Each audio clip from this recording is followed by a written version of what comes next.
अगर आप जानना चाहते हैं कि कनाडा की मास्टर डिग्री की क्या रिक्वायरमेंट्स है, कौन से इनटेक हैं और आपको क्या-क्या चीजें रिक्वायर्ड हैं, तो इस वीडियो को लाजमी देखिएगा। मेरा नाम है जुनैद सुहेल और मेरे साथ मौजूद है mister Azeem Qasim and we welcome you all to Edify group of companies.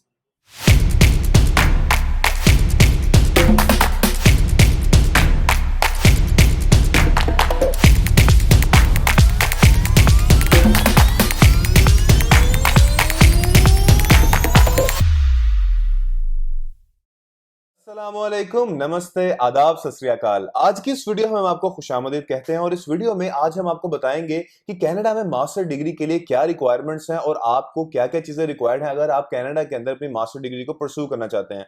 तो मिस्टर अजीम साहब, सबसे पहले तो ये बताइएगा कि कनाडा में मास्टर डिग्री की रिक्वायरमेंट्स क्या हैं?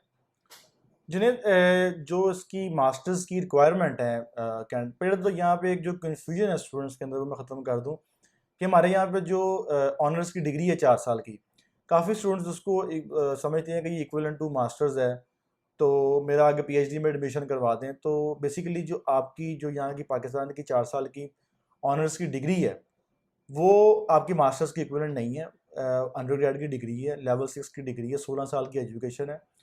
और अगर आपने कनाडा में मास्टर्स की डिग्री के लिए एडमिशन लेना है तो आपको ऑनर्स की डिग्री ही चाहिए। आपको 16 साल की एजुकेशन चाहिए।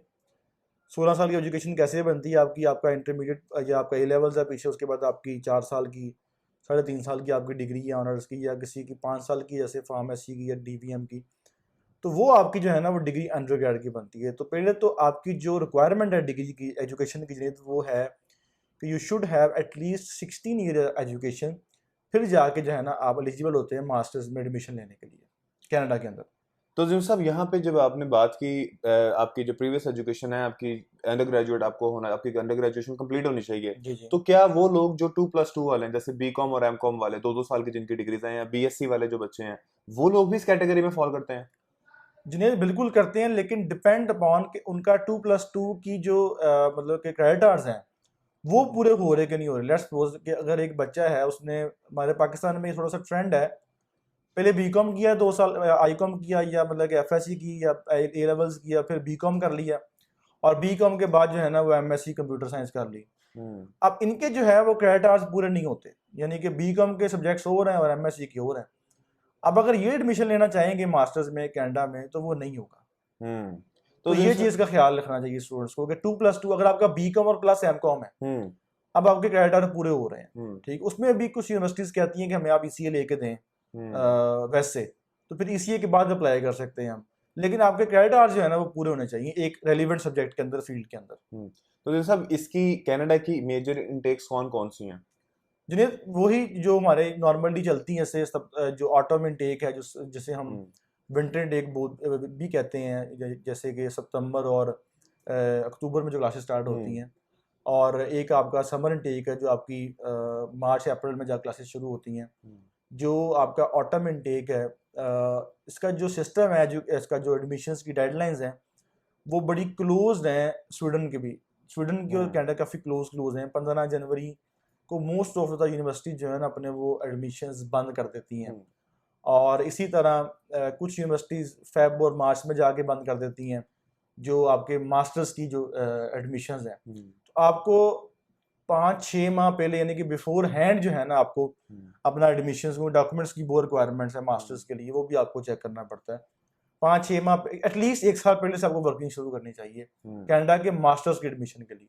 तो जी साहब, एडमिशन प्रोसेस के अंदर सबसे मेजर स्टेप्स क्या है? हमें स्टेप बाय स्टेप हमारे व्यूअर्स को बताएं कि किस तरह से वो मास्टर डिग्री में एडमिशन ले सकते हैं, आईएलटीएस की क्या रिक्वायरमेंट है, और जो सुपरवाइजर की एक रिक्वायरमेंट हमें देखने में आती है कि हाँ सुपरवाइजर की काफी सख्त रिक्वायरमेंट है कनाडा की, हाँ। उसको किस तरह से हम टैकल करें और उसका क्या सोल्यूशन है उसका? जुनेद, इसमें जो कुछ तो कन्फ्यूजन्स हैं स्टूडेंट्स में, मैं वो क्लियर कर दूं। एक तो आपकी जो सीजीपीए है, आपका हम्म। जो परसेंटेज है आपकी डिग्री की, ज़्यादातर सीजीपीए मैं इसलिए कह रहा हूँ क्योंकि ऑनर्स की डिग्री में ज़्यादा जीपीए चलता है। वो एटलीस्ट 75% होना चाहिए। हम्म। ठीक है, 3 जीपीए के ऊपर आपका 75% बनता है। अनलेस कि आपकी ट्रांसक्रिप्ट के पीछे लिखा हो कि आपकी जो कुछ यूनिवर्सिटीज़ की ग्रेडिंग डिफरेंट है, उनका 3 जीपीए के ऊपर 80% भी बन जाते हैं, कुछ का हम्म। कम बन जाता है। एटलीस्ट 75% 3 जीपीए आपका होना चाहिए। फिर जाके आप एलिजिबल होते हैं, एलिजिबल तो खैर आप 64 पे भी कर दें, उन्होंने कौन सा मना करना है आपको, लेकिन आप उस एटलीस्ट आपके चांसेस बन जाते हैं कि आपका एडमिशन हो जाएगा। और मैं रिकमेंड करता हूँ कि 75 के ऊपर भी आप श्योर नहीं है कि आपका एडमिशन हो जाएगा, 80% से ऊपर जो है ना उनकी जो है ना चांसेस ब्राइट हैं एडमिशन्स के। और कोशिश करें कि आपकी डिग्री में जो है ना वो एफ या डब्ल्यू की तो खैर एफ ना हो आपकी डिग्री के अंदर। आइल्स की जहाँ तक बात की है आपने, मोस्ट ऑफ द यूनिवर्सिटीज जुनेद 6.5 एकेडमिक आइल्स और 6 ईच मॉड्यूल। अभी एक दिन पहले शायद आपने मेरे साथ पोस्ट शेयर की थी, एसडीएस की रिक्वायरमेंट है कि वो जनरल आइल्स भी ले रहे हैं और एकेडमिक भी ले रहे हैं। एसडीएस की रिक्वायरमेंट्स ओवर है, यूनिवर्सिटी की रिक्वायरमेंट्स ओवर है। यूनिवर्सिटी आपसे एकेडमिक आइल्स रिक्वायर करती है और आपने एकेडमिक आइल्स देना है। कुछ यूनिवर्सिटीज़ की रिक्वायरमेंट 7 आइल्स भी है, 6.5 ईच मॉड्यूल है। तो आपने अपने रेलिवेंट जो कोर्स है उसमें देख लेना है कि इसकी रिक्वायरमेंट आइल्स की कितनी है। उसके बाद हम आ जाते हैं, थर्ड क्वेश्चन क्या था आपका, डॉक्यूमेंट्स की रिक्वायरमेंट की बात कर, सुपरवाइजर की, हाँ बड़ा इंपॉर्टेंट क्वेश्चन।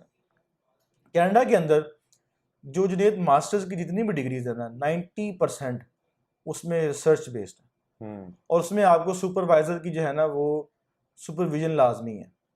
आप कोई भी डिग्री चूज करेंगे, कोई भी कोर्स चूज करेंगे, आप नोट करेंगे कि उस पर एडिशनल रिक्वायरमेंट्स में लिखा हुआ है कि आपने सुपरवाइजर जो है ना वो हायर करना है, सुपरवाइजर को आपने राब्ता लाजमी करना है। अब उसमें कुछ स्टूडेंट्स कहते हैं सर उसमें मैंने देखा है वहाँ पे रिसर्च की रिक्वायरमेंट नहीं है, बस यही लिखा हुआ है सुपरवाइजर आपने हायर करना है। तो बेसिकली सुपरवाइजर इसलिए है कि वो आपका रिसर्च वर्क चेक कर सके। ये बहुत एक इम्पॉर्टेंट है और बहुत मुश्किल कह लेंगे टास्क है सुपरवाइजर को जो है ना वो आपने कैसे अप्रोच करना है, कैसे उससे रब्ता करना है। जो आपके कोर्स बेस्ड आपकी मास्टर्स डिग्री कम है, थोड़ी है, लेकिन है इसमें कंप्यूटर साइंस में और बिजनेस में तो काफ़ी है। बाकी जो अप्लाइड साइंसेज हैं उसमें थोड़ी सी कह लें कि आप कम है। अच्छा, उसमें ये है कि आपका सुपरवाइजर फिर आपने उसको प्रपोजल देना है, वो आपको अप्रूवल करेगा, फिर आप एडमिशन टीम पे वापस जाएंगे, फिर आपका एडमिशन ग्रांट होगा। या तो आप कोर्स बेस्ड जो है ना वो चूज़ करें अपना कोर्स, या प्रोजेक्ट बेस्ड चूज़ करें। ये आपने लाजमी देखना है। अगर सुपरवाइजर की रिक्वायरमेंट लिखी हुई है या अगर आपकी प्रीवियस उन्होंने प्रपोजल मांगा है तो फिर आपको एडमिशन उसमें बगैर सुपरवाइजर के नहीं मिलेगा। ये आपने चीज़ लाजमी देखनी है। और जहाँ तक जिन्हें डॉक्यूमेंट्स की बात है तो most of the Canadian universities they required 3 recommendation letters with email, phone number and website. Sweden में 2 रिक्वायर्ड हैं, यूके में 1 भी चल जाता है, ऑस्ट्रेलिया में 2 चल जाते हैं, यूएसए में भी 2 चल जाते हैं, लेकिन कनाडा में 99% यूनिवर्सिटीज जो हैं वो 3 रिकमेंडेशन लेटर मांगती हैं और they should be authentic, genuine, और आपका जो रेफरी है वो उसको लाजमी वेरीफाई करे। कुछ स्टूडेंट्स के रेफरी जो होते हैं वो ईमेल वापस रिप्लाई नहीं करते यूनिवर्सिटी को, एप्लीकेशन स्टक हो जाती है आपकी। तो रिकमेंडेशन लेटर जो है वो लाजमी है आपके। और जो इसके अलावा जो आपकी एक मेन कह लें कि बैकबोन है आपकी एप्लीकेशन की, वो है आपका एसओपी। एसओपी आपका प्रोफेशनल होना चाहिए और उसको अगर आपने खुद लिखा है उसको 5, 7, 10 बार पढ़ें। अगर आप किसी की सर्विसेज ले रहे हैं, एडिफाई की ले रहे हैं या किसी भी कंपनी की ले रहे हैं, तो वो आपका ये जो उसकी जो रिवीजन है और जो एसओपी है वो ज़ाहिर बात है उनके एंड पे है। तो फिर भी आप उसको एक बार लाजमी पढ़ लें, क्योंकि उसमें उस पर डिपेंड करता है कि आपका एडमिशन जो है उसके ऊपर बहुत ज़्यादा डिपेंडेंसी आपकी एसओपी के ऊपर होती है। तो ये जो रिक्वायरमेंट्स है सारी। अजीम साहब, यहाँ पर एक मेन पॉइंट जो हम मेरे देखने में भी है और आप भी इस बारे में जानते हैं कि जो most of the Canadian universities हैं वो रिक्वायर करते हैं किसी भी डिग्री के बैकग्राउंड पे मैथमेटिक्स आपने पढ़ा हो लाजमी। तो उसकी क्या रिक्वायरमेंट होनी चाहिए? जुनेद, जो आपका इंटरमीडिएट है, जो आपका ग्रेड 12 है, जो हाई स्कूल जिसको बोलते हैं हम, आपका ए लेवल्स है, ओ लेवल्स है, ए लेवल्स है, आपका हायर सेकेंडरी स्कूल है, जो भी आपने बैकग्राउंड आपका हाई स्कूल है, उसमें आपकी मैथ्स जो है ना वो बड़ी लाजमी है। इवन के अगर आप बायोलॉजी में जा रहे हो, अगर आप अप्लाइड साइंसेस में जा रहे हो, जो कि पाकिस्तान में हमारे यहाँ पे कॉन्सेप्ट नहीं, अगर आपने एफएससी प्री मेडिकल करते हैं तो आप मैथ्स नहीं पढ़ते। लेकिन कनाडा में मैथ्स जो है ना वो कंपलसरी है। आपने बायो पढ़नी है, जो भी पढ़ना है आपने, उसके लिए मैथ्स कंपलसरी। उसमें ये होता है कि कुछ बच्चे जिन्होंने फिर मैथ्स नहीं पढ़ा होता, उनके लिए फिर एक एडिशनल सेमेस्टर जो है ना स्पेशल ऑन रिक्वेस्ट कहते हैं, वो हमें अरेंज करके फिर वो मैथ पहले पढ़ते हैं। उस पाथवे प्रोग्राम जैसे होते हैं हमारे, या जिसको कनाडा में यूटीपीज कहते हैं, यूनिवर्सिटी ट्रांसफर प्रोग्राम्स कहते हैं, पहले वो सेमेस्टर एक मैथ का पढ़ के उसके बाद जो है ना फिर अपनी वो डिग्री स्टार्ट करते हैं। तो ये आपका बड़ा अच्छा वैलिड क्वेश्चन है कि जो मैथ की रिक्वायरमेंट है उसमें बायोलॉजी में वो कंपलसरी, अगर कोई स्टूडेंट अपने ओ लेवल्स में अभी हैं या अभी मैट्रिक में हैं तो अभी उन्होंने इंटरमीडिएट करना है, तो इस चीज़ को लाजमी फोकस करें। अगर आपका प्लान फ्यूचर में कनाडा का बनना है तो मैथ लाजमी पढ़ना है आपने। अजीम भाई, यहाँ पर जैसे आपने रिक्वायरमेंट्स बताई कि आपको 75% टू 80% आपकी एवरेज होनी चाहिए अगर आपको यूनिवर्सिटी का एडमिशन चाहिए, तो एटलीस्ट वो बच्चे जिनकी परसेंटेज कम है, क्या वहाँ पे डिप्लोमा प्रोग्राम्स हैं ऐसे कि जो उनको वो ऑप्शन ले सकें, या उनको जरूरी है कि उनके 75 टू 80% के बीच में एवरेज होनी चाहिए? नहीं जी, वहाँ पर ये भी आपका बड़ा एक वैलिड क्वेश्चन है और मैं अप्रिशिएट करता हूँ आपके इस क्वेश्चन को। वो अदरवाइज ये कन्फ्यूजन रह जानी थी स्टूडेंट्स के अंदर। हम्म। आपकी बात बिल्कुल ठीक है कि अगर आपको यूनिवर्सिटी में एडमिशन नहीं मिल रहा मास्टर्स डिग्री के अंदर, हम्म। ठीक है, रिसर्च बेस या क्योंकि उसकी रिक्वायरमेंट्स आई हैं, तो उसके लिए वहाँ पे आते हैं कॉलेजेस।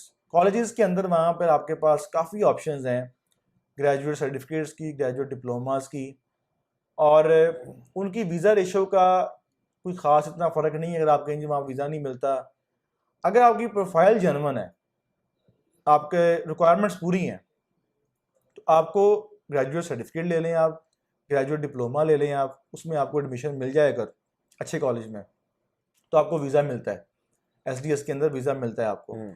और ये वही ग्रेजुएट सर्टिफिकेट है, ये वही आपका ग्रेजुएट डिप्लोमा है जिसको हम यूके में या ऑस्ट्रेलिया में हम उसको प्री मास्टर्स बोलते हैं, यूएसए में उसको प्री मास्टर्स बोलते हैं। नामों का फ़र्क है, चीज़ें वही हैं, सेम है। उनकी जो क्या लें कि आप उनका जो इफेक्ट है या जो उनका जो आउटकम है वो सेम है। इस ग्रेजुएट डिप्लोमा के बाद, इस ग्रेजुएट सर्टिफिकेट के बाद जो है ना आप मास्टर्स डिग्री में जा सकते हैं। और कनाडा के अंदर जो स्किल्ड एजुकेशन है उसकी कह रहे हैं कि आप वर्थ भी ज़्यादा है और उसको वो ज़्यादा वहाँ पे जो है ना वो बेनिफिट भी मिलते हैं, जॉब्स भी ज़्यादा मिलती हैं। तो ये भी एक कहते हैं गलत कंसेप्ट है स्टूडेंट्स के अंदर कि डिप्लोमा में वीज़ा नहीं मिलता। कनाडा की मैं बात कर रहा हूँ, यूके की या ऑस्ट्रेलिया की बात नहीं मैं कह रहा। कनाडा की हर कंट्री की साइकिल अलग-अलग है, हर कंट्री की रिक्वायरमेंट्स अलग-अलग हैं। अगर आपकी प्रोफाइल में गैप नहीं है, आपके पास आइल्स पूरा है 6.5, जो भी एसडीएस की रिक्वायरमेंट है वो पूरी है आपके पास, आपका एसओपी अच्छा रिटर्न है, आपके पास प्रॉपर फाइनेंस है, और अगर आप बात भी बता रहे हो कि भाई मेरा कोई 2-3% मेरा जीपीए भी कम था, मेरा कोई 5% जीपीए कम था, मैं इस सर्टिफिकेट के बाद, डिप्लोमा के बाद मैं मास्टर्स में जा सकता हूँ, तो मैं इस डिग्री में जा सकता हूँ, तो आपको डेफिनेटली वीज़ा ग्रांट होता है। अब ये नहीं कि आपका मैट्रिक 2002 का या 2001 का है, या अगर आपका ए लेवल्स बड़ा पुराना है, बीच में गैप है 8 साल का, और आप सर्टिफिकेट में एडमिशन ले लें, डिप्लोमा में एडमिशन ले लें, या आपके पास 2+2 डिग्री है, बीकॉम है, फिर आपके पास 2 साल का एमएससी है और बीच में 7 साल का गैप है, उसके बाद आप जी कहेंगे सर्टिफिकेट में एडमिशन या मेरा रिफ्यूज़ हो गया, वो तो भाई रिफ्यूज़ ही होना था ना। फिर आपकी प्रोफाइल में जो है वो रेलिवेंसी होनी चाहिए। ये नहीं कि उसमें ब्रेक्स हैं, उसके अंदर कट्स हैं, उसके बाद आपने स्टडी कंटिन्यू की, फिर छोड़ दी। अगर उस केस में अगर आप सर्टिफिकेट या डिप्लोमा में जाएंगे वो तो रिफ्यूज ही होगा। अगर आपके पास ऑनर्स की डिग्री है, एक अच्छी बैकग्राउंड एजुकेशन है, आपका गैप इतना नहीं है, उसमें एक्सपीरियंस है कि आपने काफ़ी यूनिवर्सिटी एक्सपीरियंस भी मांग लेती हैं, और आपके पास प्रॉपर आइल्स है, और आपके पास अच्छे कॉलेज का या अच्छे किसी भी इंस्टीट्यूट का डिप्लोमा या सर्टिफिकेट का एडमिशन है, और आपकी एसओपी अच्छी है, आपकी रिक्वायरमेंट्स बाकी पूरी हैं, तो डेफिनेटली आपको वीज़ा मिलता है। अजीम भाई, यहाँ पे एक क्वेश्चन और मेरे माइंड में जो हम स्टूडेंट्स करते हैं, जैसे कि हम देखते हैं कि यूके के अंदर बहुत ज्यादा कोर्सेज ऑलमोस्ट सभी यूनिवर्सिटीज देते हैं, आपको विद प्लेसमेंट ऑप्शन आपके पास अवेलेबल होते हैं, तो क्या कनाडा में भी इस तरह की कोई इंडस्ट्रियल प्लेसमेंट या इंडस्ट्रियल प्रैक्टिस अवेलेबल हैं, या सिर्फ डिग्रीज ही अवेलेबल है? जुनेद, कनाडा में जो प्लेस मैंने आपको पहले बताया कि नामों का फ़र्क है, वर्ड्स की जो है ना वो थोड़ी सी आप कह लें कि उसमें डिफरेंस है, लेकिन जो चीज़ों का जो काम है वो सेम है। जैसे यूके में हम प्लेसमेंट बोलते हैं, कनाडा में उसे हम क्वाप बोलते हैं, COOP, क्वाप। क्वाप का मतलब यही है कि प्लेसमेंट, ठीक है। ये कॉलेज या यूनिवर्सिटी आपको प्लेसमेंट लेके देती है या आपको टाइम देती है कि आप जाके फील्ड वर्क करें। और कनाडा में तकरीबन तमाम यूनिवर्सिटी जो है ना वो क्वाप ऑफर करती हैं, प्लेसमेंट ऑफर करती हैं, चाहे वो कॉलेज है, चाहे वो यूनिवर्सिटी या इंस्टीट्यूट है। तो वहाँ पर भी जो है ना वो क्वाप की प्लेसमेंट की ऑप्शंस हैं ना वो अवेलेबल हैं। जैसे इवन के यूके के अंदर जो है ना इस प्लेसमेंट के डिफरेंट नाम्स हैं, कोई एडवांस प्रैक्टिस बोलता है, कोई इसको सैंडविच ईयर बोलता है, कोई इसको प्लेसमेंट ईयर बोलता है, ठीक हो गया। तो ये नाम का फ़र्क हो सकता है, लेकिन उसका जो बेसिकली मकसद है उस चीज़ का वो सेम है जो को आपका है कि आपको इंडस्ट्रियल प्लेसमेंट, आपको एक्सपीरियंस गेन करने के लिए थोड़ा टाइम दिया जाए, ताकि आपकी डिग्री के ऊपर ये मेंशन हो कि इसकी जो डिग्री है वो विद कोऑप है। यानी कि आप जब फ्रेश ग्रेजुएट होते हैं, जब आप मार्केट में आते हैं, तो आपको एक वो कह रहे हैं कि प्रिविलेज मिलता है कि आपके पास डिग्री भी है और आपके पास एक्सपीरियंस भी है। अजीम साहब, जैसे हम बात करते हैं यूके की, जो बैंक स्टेटमेंट के रिक्वायरमेंट्स हैं वो तो हम पहले प्रीवियस वीडियोस के अंदर काफ़ी डिटेल में बता चुके हैं स्टूडेंट के बारे में भी। तो कनाडा के लिए ख़ास तौर पर एसडीएस और नॉन एसडीएस दोनों के बारे में अगर हम बात करें तो बैंक स्टेटमेंट्स की क्या रिक्वायरमेंट्स हैं? जुनेद, जो एसडीएस है उसकी तो सिंपल सी रिक्वायरमेंट है कि आपने जीआईसी परचेज करना है। वो 10,000 कैनेडियन डॉलर का आपने जीआईसी परचेज करना है, उसके बाद आपको बैंक स्टेटमेंट की ज़रूरत नहीं है। ठीक है। अच्छा, जहाँ तक अब बैंक स्टेटमेंट की बात है, जो कनाडा की बैंक स्टेटमेंट अगर आप नॉन एसडीएस में जा रहे हैं, वैसे मैं तो प्रेफर नहीं करता कि आप नॉन एसडीएस में जाएं, क्योंकि बीइंग अ पाकिस्तानी पासपोर्ट हमारे ऊपर काफ़ी ज़्यादा क्या लेंगे रिस्ट्रिक्शंस भी हैं। कुछ हमारे बस क्या मैं कहूँ अब इस चीज़ को, खैर अल्टीमेटली हमारा जो पासपोर्ट है या कह लेंगे हमारी नेशनलिटी है वो नॉन एसडीएस जो है जो प्रोग्राम है कनाडा का, उसमें वो वीज़ा सिक्योर नहीं कर पाते। तो लेकिन उसकी रिक्वायरमेंट ये है कि आपके पास रनिंग स्टेटमेंट जो है वो एक होनी चाहिए आपके स्पॉन्सर की, और उसमें एटलीस्ट जो प्रेफर्ड है वो 6 मंथ्स की स्टेटमेंट है कि आपके पास 6 मंथ्स की स्टेटमेंट हो, और तकरीबन 4 to 5 मिलियन जो है ना वो एक उसमें अमाउंट आपके पास होनी चाहिए जो आपके जो लेटर ऑफ एक्सेप्टेंस है उस पर लिखी हुई है। बाकी ये जो स्टेटमेंट है नॉन एसडीएस की, वो वेरी भी करती है आपके स्पॉन्सर के ऊपर कि आपका स्पॉन्सर किस तरह का है। अगर आपका स्पॉन्सर जॉब होल्डर है तो फिर उसकी स्टेटमेंट और तरह की होगी, जारी बात है उसकी सैलरी आ रही होगी, तो उसमें तो आप ट्रांजेक्शन नहीं कर सकते। बिल्कुल। अगर आपका स्पॉन्सर जो है वो लैंडलॉर्ड है, उसको रेंट आता है, उसकी स्टेटमेंट ज़रा और तरह की होगी। तो मतलब कि आपकी जो डॉक्यूमेंट्स हैं उसमें से जेन्युइनिटी जो है ना, जेन्युइननेस शो होनी चाहिए कि भाई ये जेन्युइन है। ठीक हो गया, वो आपकी स्पॉन्सर के ऊपर डिपेंड करता है। जी, तो व्यूअर्स ये थी हमारी आज की वीडियो, और मैं आपको बताता जाऊं कि एडिफाई ग्रुप ऑफ कंपनीज जो है वो कनाडा और अमेरिका की ऑलमोस्ट मोर देन 1200 यूनिवर्सिटीज हमारे पैनल पर हैं, ऑन बोर्ड है हमारे साथ। तो अगर आपको कनाडा या अमेरिका में एडमिशन्स चाहिए तो उसके लिए आप हमारी कंपनी से कांटेक्ट कर सकते हैं। हमारे दिए गए नंबर्स के ऊपर आप अपनी इंक्वायरीज पूछ सकते हैं कि एडमिशन प्रोसेस, अगर आपकी कुछ केस स्पेसिफिक रिक्वायरमेंट्स है तो आप हमसे रब्ता कर सकते हैं। आज की इस वीडियो का मकसद था आपको कनाडा के एजुकेशन सिस्टम, खासतौर पे मास्टर प्रोग्राम के अंदर बताना कि उसकी क्या क्या रिक्वायरमेंट्स हैं, कौन से इनटेक है और आप किस तरह से एडमिशन ले सकते हैं। जिन्हें मैंने यहाँ पे एक चीज़ ऐड करनी है, सॉरी आपकी बात काट रहा हूँ, कि जो स्टूडेंट्स भी हमसे रब्ता करें या पिछले करते आ रहे हैं काफ़ी स्टूडेंट्स, काइंडली इस वीडियो को पूरा लाजमी देखिएगा कि मैंने इसमें रिक्वायरमेंट्स क्या बताई हैं आपको परसेंटेज की। कुछ स्टूडेंट्स ऐसे होते हैं जिनकी रिक्वायरमेंट्स पूरी नहीं होती, 60% है, 65% है, लेकिन फिर भी हमें वो इंसिस्ट करते हैं सर कुछ तो करें, सर कुछ तो करें। तो काइंडली इस वीडियो को लाजमी देखिएगा, रिक्वायरमेंट्स आपकी फुलफिल हों फिर ही हम आपका प्रोसेस कर सकते हैं, फिर ही आप हमारे पास आइएगा। अगर आपकी रिक्वायरमेंट्स नहीं पूरी हो रही, असेसमेंट आपकी नेगेटिव है, आपकी अपनी हमने ये वीडियो बनाई है, तो काइंडली फिर आप मतलब कि गुरेज करें, या मैं कह सकता हूँ कि आपसे काइंडली कि आप इस चीज़ को अपनी किसी और कंट्री में शिफ्ट कर दें, किसी और कंट्री में असेसमेंट ले रहे हैं अपनी, फिर कनाडा को जो है ना आप स्किप कर दें। खास तौर पर जब आप बाहर जाने के लिए सर्चिंग कर रहे हैं, देख रहे हैं डिफरेंट डिफरेंट ऑप्शंस, तो हमारे चैनल के ऊपर सारी वीडियोस मौजूद हैं किस किस कंट्री की क्या क्या रिक्वायरमेंट है। सबसे पहले आपका काम है कि आप एक्सप्लोर करें कि आप किस कंट्री के लिए फिट हैं। जब आपको ये मालूम हो जाए कि आप इस कंट्री के लिए फिट हैं, फिर आप हमसे फर्दर इन्फॉर्मेशन के लिए आप हमसे कॉन्टेक्ट कर सकते हैं। और अगर आपको हमारी ये वीडियो पसंद आई है, इसे लाइक कीजिएगा, सब्सक्राइब कीजिएगा और हमारे चैनल के बेल आइकन को लाजमी क्लिक कीजिएगा। Thank you so much for watching our video. Allah Hafiz.